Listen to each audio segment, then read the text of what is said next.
അമ്മ കുറെ മുന്തിരിങ്ങ വാങ്ങി വന്നു. ഉച്ചഭക്ഷണത്തിന് ശേഷം കുട്ടികൾക്ക് കൊടുക്കാനാണ്. ബെല്ലടിച്ച് ബാക്കി നാളെ പഠിക്കാം. ദാസപ്പ സാറല്ലേടാ അടുത്ത പീരീഡ്. വാ.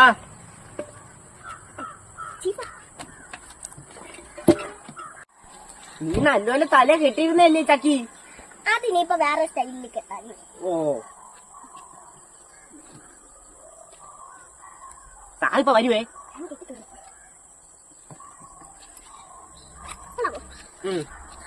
എടാ നിങ്ങൾ പോയി വരച്ചിട്ട് ഞാൻ ഓ നീ പൈപ്പ് കുറ്റിന്റെ അവിടെ വരടേ. ഓ